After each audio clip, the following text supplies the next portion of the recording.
কোনো গার্লফ্রেন্ড না, friend circle না, টাকা পয়সা না, কিছু না। সব থেকে ভয়ানক ডিপ্রেশন হচ্ছে ফ্যামিলি ডিপ্রেশন।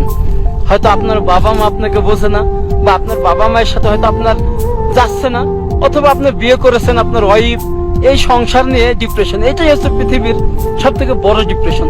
আর এই ডিপ্রেশন থেকে কেউ বাঁচতে পারে না। অনেক মানুষ দেখেন না, কোটি কোটি টাকার মালিক, কিন্তু এই ডিপ্রেশনের ভিতরে থাকলে তারা যেন সুইসাইডের পথটাই বেছে নেয়। কিন্তু সুইসাইড নট এ সলিউশন।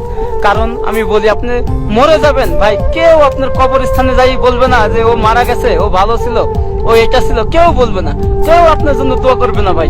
আপনার হিসাব আপনাকে দেওয়া লাগবে। যখন আপনারা খুব বেশি ডিপ্রেশনে চলে যাবেন, যে একদমই মনে হচ্ছে যে আপনার বাঁচার সম্ভাবনা নেই, বা আপনি ভাবতেছেন যে আমি আর বাঁচবই না, তো এই ফ্রিজের একটা কথা মনে রাখবেন, এই কথাটা প্লিজ একটু শুনবেন। ওই সময় বাড়ি থেকে হোক বা বাপ মায়ের কাছ থেকে হোক, কিছু টাকা পয়সা নিয়ে বাড়ি থেকে 10 দিনের জন্য বের হয়ে যান। একদম মনে করবেন যে ভাই আমার বাড়িতে কেউ নাই, মা বাপ ভাই বোন কেউ নাই, আপনি একা, আর পৃথিবী একা, আর কেউ নাই, কাউকে দেখার টাইম নাই আপনার। যদি মনে হয় আপনার যে কেউ নাই আমার, আমি সুইসাইড করব, ওই মুহূর্তে আপনি বাড়ি থেকে চলে যান 10 দিনের জন্য। শুধু মহান আল্লাহ তাআলার সৃষ্টিকে দেখুন। মাত্র 10 দিন, এই 10 দিন সময় নিন মৃত্যুর আগে।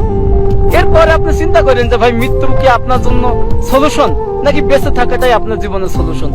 আমারও ডিপ্রেশন আছে ভাই, আমারও বাবা মা আছে, আমারও ফ্যামিলি আছে, আমারও ফ্রেন্ড সার্কেল আছে, আমাকেও অনেকে ছেড়ে চলে গেছে, অনেকে আমার সাথে প্রতারণা করছে।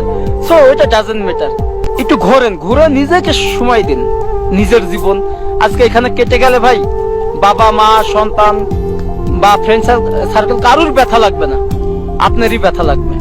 তো এই কারণে আপনাকে বুঝতে হবে, মহান আল্লাহ তাআলার উপর বিশ্বাস রাখুন, ঘুরুন, দেখুন, তবে সুইসাইড নট এ সলিউশন।